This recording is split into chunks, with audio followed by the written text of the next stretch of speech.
సంకీర్తన 38వ సంకీర్తన 18వ వచనంలో కీర్తనకారుడు నా దోషమును నేను ఒప్పుకొనుచున్నాను, నా పాపమును గూర్చి విచారపడుచున్నాను. విచారపడ్డావు ఈ రోజన్నా? నువ్వు చేస్తున్న పాపాన్ని బట్టి ఏనాడైనా కనీస విచారం, దుఃఖం వచ్చిందా? అయ్యా నీ సన్నిధికి వెళ్తున్నాను, ప్రార్థన చేస్తున్నాను, బల్లారాధనలో చేయబెడుతున్నాను, సాక్ష్యం చెబుతున్నాను, వాక్యం చదువుతున్నాను, ప్రార్థన చేస్తున్నాను, పరిశుద్ధుల గుంపులో తిరుగుతున్నాను, కానీ నా అంతరంగం నన్ను చాలా మోసం చేస్తుంది. నేను అనుకుంటున్నాను నిన్ను మోసం చేస్తున్నానని, నాకు తెలియట్లేదయ్యా నేను మోసపోతున్నాను అని. ఏనాడైనా నీకు ఆ విచారం కలిగిందా? కీర్తనకారుడు అంటున్నాడు, నా దోషమును నేను ఒప్పుకొనుచున్నాను, నా పాపమును గూర్చి విచారపడుచున్నాను. ఇట్టి వారికి క్షమాపణ దొరికింది. చప్పట్లు కొట్టండి. ఎవరైతే పాపాన్ని గురించి విచారపడతారో, దుఃఖపడతారో, వేదన పడతారో, క్షమాపణ కోరుకుంటారో వారికి తప్పకుండా క్షమాపణ దొరికింది. అందుకనే సామెతల గ్రంథం 28వ అధ్యాయంలో, సామెతల గ్రంథం 28వ అధ్యాయం 13వ వచనంలో ఒక శ్రేష్టమైన మాట రాయబడింది. సామెతలు 28:13. అతిక్రమములు దాచిపెట్టువాడు వర్ధిల్లడు, వాటిని ఒప్పుకొని విడిచిపెట్టువాడు కనికరం పొందాడు. దావీదు కనికరం పొందటానికి సీక్రెట్ ఇదే. దావీదు కనికరింపబడ్డాడంటే దావీదు బెత్షెబా విషయంలో తప్ప మరే విషయంలో పాపం చేయలేదని దేవుని ద్వారా సర్టిఫికెట్ పొందాడంటే కారణం అదే కారణం. వాక్యం విన్నంతసేపు బాగానే ఉంటుంది, దాని జీవితానికి అన్వయించుకునేటప్పుడు కుదరదు. అది దాన్ని కరెక్టే చేయలేవు. గడప దాటావా పడ్డావే నువ్వు అంతే. గడప దాటావా మరలా పాత జీవితంలో పడిపోయావి అంతే. చాలామంది ఇలాగా ఉంటున్నారు. దయచేసి ప్రభునామములో మీకు తెలియజేస్తున్నాను, వాక్యం ద్వారా మాట్లాడుతున్నాను. ఒక తండ్రి తన బిడ్డలకు తెలియజేసినట్లుగా హెచ్చరిస్తున్నాను, ఒప్పుకో, కప్పుకోవద్దు. ఇప్పటి వరకు ఒప్పుకోవటం అంటే ఏదో నీకు తెలియలేదా? ఈరోజే ఆయన అన్నాడు, నా పాపముల విషయమై నేను విచారపడుతున్నాను ప్రభు, నన్ను క్షమించమని ప్రార్థన చేశాడు. దావీదు కనికరింపబడ్డాడు. నీవు కూడా కనికరింపబడాలంటే, నీ పిల్లలు కనికరింపబడాలంటే, మన కుటుంబము దేవుని కనికరమునకు పాత్రలు కావాలంటే తప్పనిసరిగా ఒప్పుకోవాల్సిందే. పేతురు అన్నాడు, ప్రభువా నన్ను విడిచిపో. ఒప్పుకోవటం నేర్చుకోవాలి, కరెక్ట్గా ఒప్పుకోవాలి. దేవుని దగ్గర అబద్ధం ఆడకూడదు. సిచ్యువేషన్ ఏమిటాయంటే లూకాసు వార్త 5వ అధ్యాయం 8వ వచనం చదవద్దండి, తర్వాత చదువురు. అక్కడ జరిగింది ఏమిటాయంటే యేసు ప్రభు వెంట తండోపతండాలుగా ప్రజలు వస్తున్నారు. యేసు ప్రభు వారు పేతురు దోణెను వేదికగా చేసుకుని ప్రసంగం స్టార్ట్ చేశాడు. ఆ తర్వాత ఏమన్నాడంటే, పేతురు నీ దోణెను లోతుగా నడిపించమన్నాడు. నడిపించాడు. కుడివైపున వల వేయమన్నాడు. ఆ సమయంలో కొన్ని మాటలు చెప్పాడు పేతురు. ఏమన్నాడు? రాత్రంతా శ్రమపడ్డా, రాత్రంతయో శ్రమపడినా రాలేదు ప్రభు జయము. రాత్రంతయో శ్రమపడినా రాలేదు ప్రభు జయము. రహదారులు వెదకినను రాదాయను ప్రతిఫలము. రక్షించు నీ సిలువ రమణీయ లోతులలో, రక్షించు నీ సిలువ రమణీయ రతనాలను వెదకుటలో రాజిల్లు నా పడవా, రాజిల్లు నా పడవా, నడిపించు నావా, నడి సంద్రమున దేవా, నవజీవన మార్గమునా నా జన్మ తరింప నడిపించు నావా నడి సంద్రమున దేవా. ఈ పాట రాసిన ఆయన మాసిలమణి గారు.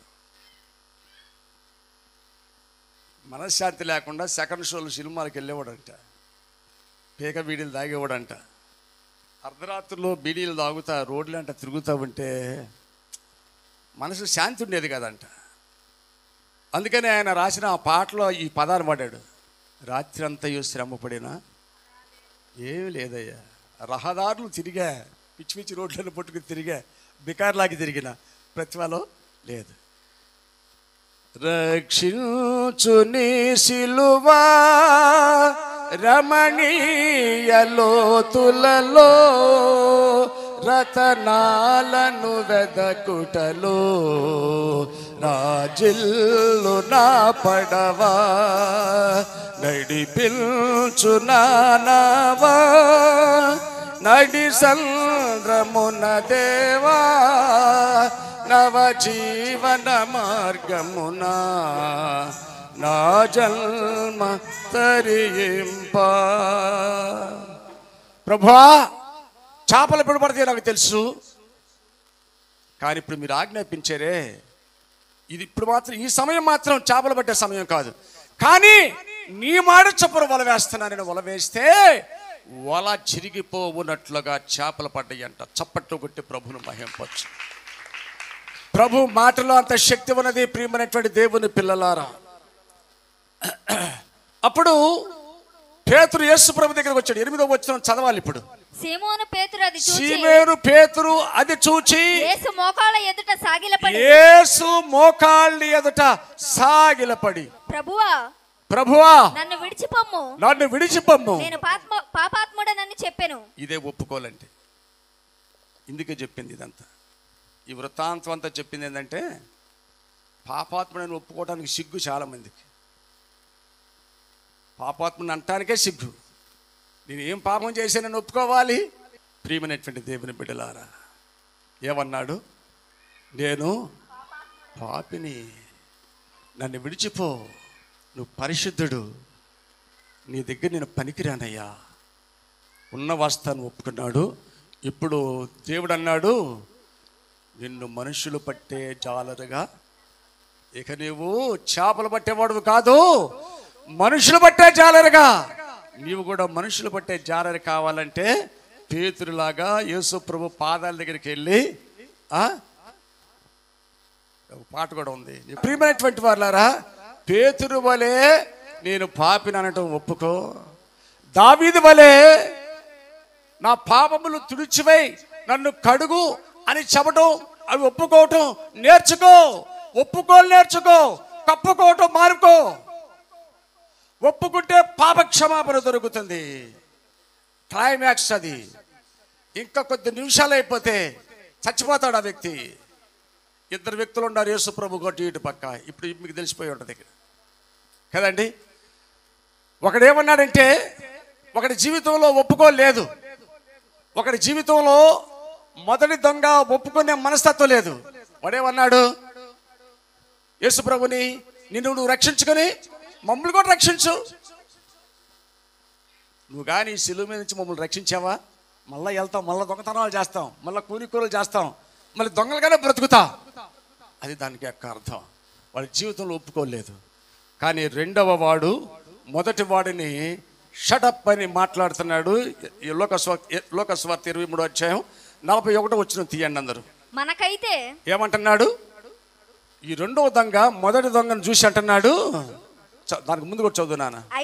అయితే రెండవ వాడు ఆ మొదటోడిని గద్దించి, నీవు అదే శిక్షా విధిలో ఉన్నావు గనక, ఏమన్నానంటే, నీవు అదే శిక్షా విధిలో ఉన్నావు గనక దేవునికి భయపడవా, నువ్వు దేవునికి భయపడవా? మనకైతే ఇది న్యాయమే. మనం చేసిన వాటికి తగిన ఫలము పొందుకుంటే ఇదే ఒప్పుకోలు. ఇదే రెండు ఒప్పుకోలు.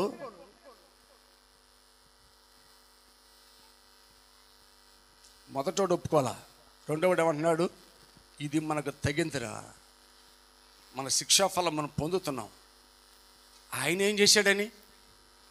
ఆయన ఏమేం నేరం చేయలేదుగా.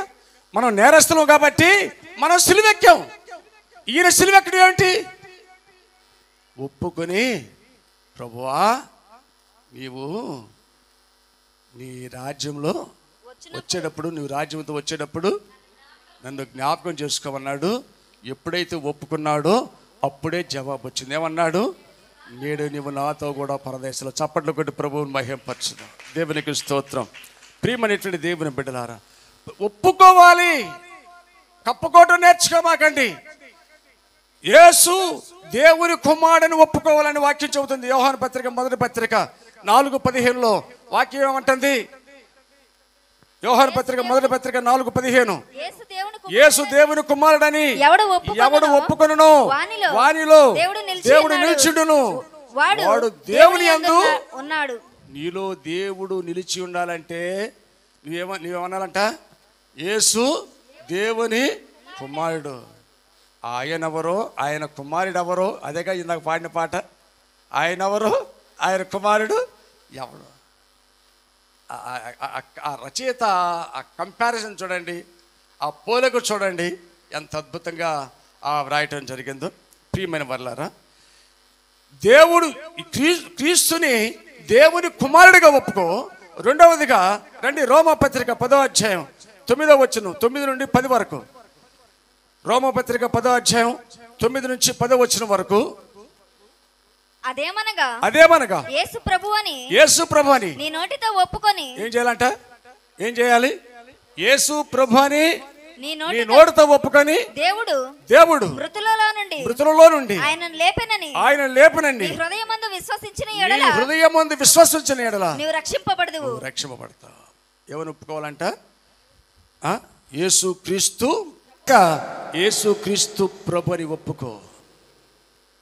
45వ సంకీర్తన 144వ సంకీర్తనలోన, ఈ రాజు నీ ప్రభువు, ఈ రాజు నీ ప్రభువు, నీ సొగసుగోరే, ఈ రాజు నీ ప్రభువు, ఈ రాజు నీదు సౌందర్యవంతుడు, ఈ రాజు నాకు నమస్కరించుము, కుమారి ఆలకించు. నీవాలోచించి కుమారి చెవియొగ్గుము. కుమారి అవివాహిత, ఓ సంఘమా నువ్వు ఆలోచించు, ఆలకించు. ఎవరు ఈ రాజు? ఈ రాజు నీ ప్రభువు. నీ సౌందర్యం కోరినవాడు, నీ అందాన్ని కోరినవాడు, నీ భౌతిక సంబంధమైన అందాన్ని కోరినవాడు కాదు, నీ హృదయాలంకారాన్ని, నీ హృదయ సౌందర్యాన్ని కోరినవాడినా. ఒప్పుకుంటావా?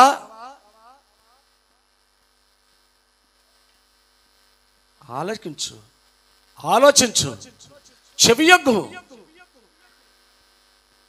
ప్రియమైనటువంటి దేవుని పిల్లలారా, ఇంకా ఒప్పుకోవాల్సింది ఏమిటయ్యా అంటే, నేను ఇక ఎక్కడనే సెలవుసుకుని ఉంటాను, ఇదే తిను తాగు సుఖించు అన్నాడు పరిశుద్ధ గ్రంథంలో ఒకడు, వాడిలాగా నేను కూడా ఉంటాననుకుంటున్నామేమో. హెబ్రీ పత్రిక 11వ అధ్యాయంలో విశ్వాస వీరులంతా ఒక విషయాన్ని ఒప్పుకున్నారంట. ఏం ఒప్పుకున్నారంట?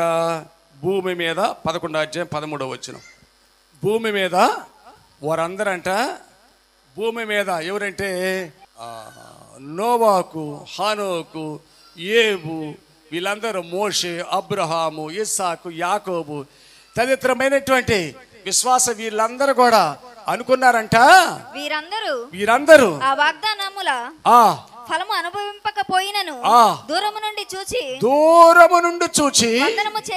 వందనము చేసి భూమి మీద పరదేశులమును యాత్రికులమై ఉన్నామని ఒప్పుకొని విశ్వాసము గలవారే మృతి నొందిరి. ఏం ఒప్పుకున్నారంట ఇల్లు? ఏం ఒప్పుకున్నారంట? ఏం ఒప్పుకోవాలి నువ్వు? నేను ఇక్కడే ఉంటాను, ఈ లోకం అని ఒప్పుకోవాలా? భూమి మీద నీవు ఒక యాత్రికుడు అని, నీ యాత్రా దినాలు సమాప్తి అయిన తర్వాత నీ సొంత స్థలానికి నువ్వు వెళ్ళాలని నువ్వు తప్పనిసరిగా ఒప్పుకోవాల్సింది. అందుకనే హెబ్రీ పత్రికలో 14లో అనుకుంటాను, లేదా 13, 14లో కానీ 14, 13లో కానీ ఏమంటాడంటే, నిలవరమైన పట్టణము మనకి ఇక్కడ లేదు కానీ ఉండబోవు దాని కొరకు ఎదురు చూస్తున్నామన్నాడు కదండి. పౌలు గారు ఏమన్నాడు? ఫిలిప్పీ పత్రిక 3:20లో మన పౌరస్థితి పరలోకంలో ఉంది అన్నాడు. అలాగే హెబ్రీ పత్రిక 11:10 అబ్రహాముని గురించి ఏం రాయబడింది? దేవుడు దేనికి శిల్పియు నిర్మాణకుడనై ఉన్నాడో ఆ పునాదులు గల పట్టణం కొరకు అబ్రహాము. ఇది కాదంట, ఇది పర్మనెంట్ కాదు, ఈ దేశం అనేది కాదు, ఈ దేశం అనేది కాదు. ఎక్కడి నుండి వచ్చావో అక్కడికి వెళ్ళాల్సింది.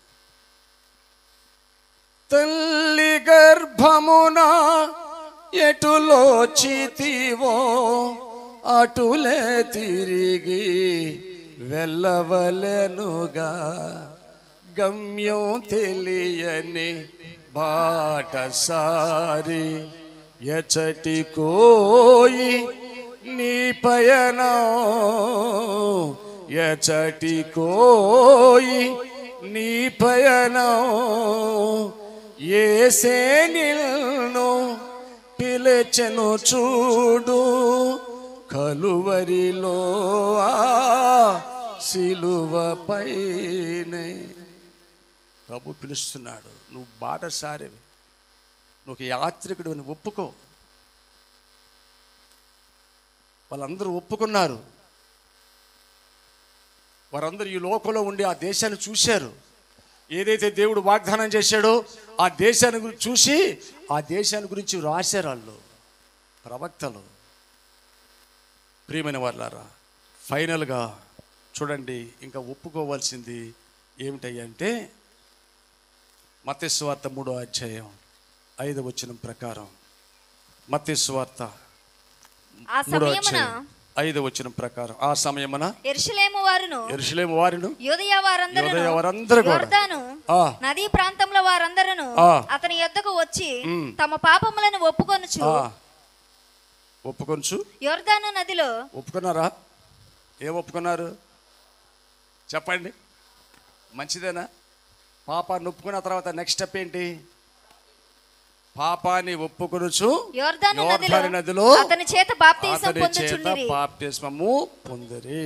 కనుక దీని గురించి ఎక్కువసేపు మీకు విశ్లేషించాల్సిన అవసరం లేదు. పోయినసారి అంశంలో కూడా బాప్తిస్మాన్ని గురించి వచ్చింది కనుక దాని గురించి మరి ఎక్కువగా వివరించట్లేదు.